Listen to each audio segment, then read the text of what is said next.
讲到全民防疫，酒精袂使欠，是讲酒精、醋、氯酸甲漂白水，这物件是安怎消毒的？原来新冠病毒有一种蛋白结构，会使甲人体蛋白结合做伙，进一步来传染。若酒精都会使破坏病毒顶面的蛋白结构，即马伊若讲本身失去功能，安尼病毒就无法进入咱的细胞内面。是讲要注意的是讲，这个浓度，防疫专家讲75%的酒精，伊效果上好，叫做杀死这个包膜的冠状病毒。所以防疫，拢应该了解病毒开始，来看今仔日的真相急先锋。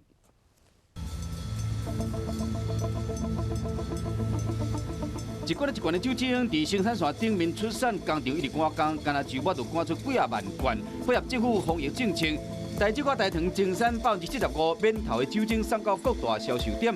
是讲若还未买到酒精的人，嘛会使用高浓度的酒精来投。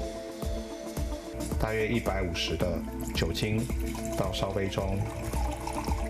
准备95度的酒精来投，拢无困难，比例2:3:1。网络顶面有简单的换算方式，像讲100cc 的酒精就淋30cc 的水，500cc 就淋125cc 的水。但我其中也有一个问题。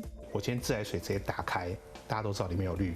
那里面有氯呢，对漂白水会有影响。那你对酒精呢，里面有细菌，所以对酒精来讲也不太好。所以都会建议说，最方便就是你把水煮开了。让它冷却之后，这个水来稀释。为什么酒精会使消毒灭菌？是什么原理？酒精可以使这个蛋白变性基本上就是让这些蛋白没有办法发挥它的功能。那这些蛋白基本上是病毒进入我们的这个人体里面一个很重要的一个关键性的蛋白质。如果它本身的功能失去的话，它就没有办法进入我们的细胞里面。有人感觉酒精愈抹手愈干，这个时候会使拿芦荟胶，家己做打洗手，嘛会使随身带的搁较利便。芦荟胶的作用是保湿。酒精甲芦荟胶4:1来调，就是打洗手。不过医生建议讲，打洗手至少爱愈20秒。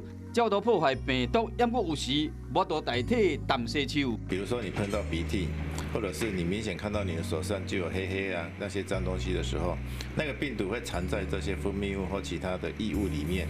你用那个酒精喷就只能够喷到表面，没有办法完全杀灭病毒。毛袂少人会用透过漂白水来消毒，针对厝内清洁，像讲拭桌啊啦，还是电火开关，只要病毒浓度减少，就较袂去围着。网络顶面有真热门的醋氯酸水，这甲酒精又搁差伫倒位？酒精杀不死的病毒，它都可以杀死。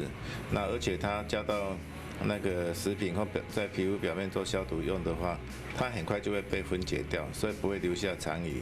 所以讲起来的话，次氯酸水的杀菌范围比酒精广。那它的缺点是它使用的经验比较少。